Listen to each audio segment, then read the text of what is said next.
Qardaş deyir ki, biz işlədiyimiz yerdə namaz qılmayan insanlar da var da, onlarla necə rəftar eləmək olar? Belə necə onlarla məsələn münasibət qurmaq olar? Oradakı insanların birinci yaşlarını nəzərə alacaqsınız. Bu çox önəmlidir. Sizdən yaşlı böyükdülər, sizin taytuşdular, yoxsa sizdən balacadılar. İkincisi, onların elmi səviyyələrini. Onlar ali savadlıdırlarmı, siravi insanlardırmı, yoxsa yəni ki, hansı səviyyədədirlər. Bu iki şeyin nəzərə aldıqdan sonra ona uyğun davranacaqsan.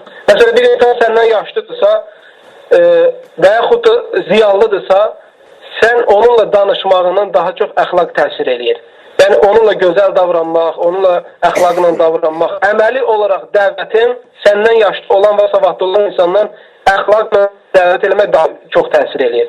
Yoxsa sən ayındırsa, səndən yaşlı balacadırsa və yaxud da insan elmi cəhətdən yüksək təhsil sahibi deyilsə, yavaş-yavaş dəvət edirsən. Yəni, bəzən namaza dəvət edirsən, bəzən ola bilsin ki, yəni ki, namaz qılmamağın nə qədər təhlükəli olduğuna çağırırsan, bəzən İslamın şüarı olduğundan danışırsan və s. kimi müəyyən zaman və məkanı nəzərə alaraq.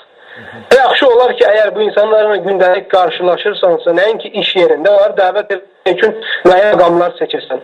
Məsələn, birini bir gün evinə çağırırsan, birinin bir gün evinə gedirsən və yaxud bir yerdə tək görüşmək üçün bir münasibət qurasan ki, hətta yavaş-yavaş dəvət edəyəsən. Yoxsa biz demirik ki, elə harada gəldi, kim gəldi, necə gəldi, ancaq demək lazımdır.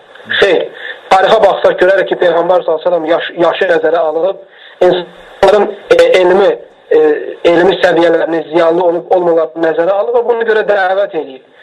Bizə də lazım budur. İstər iş yerimizdə olsun, istər qonşumuz olsun, istər qohumumuz olsun və s.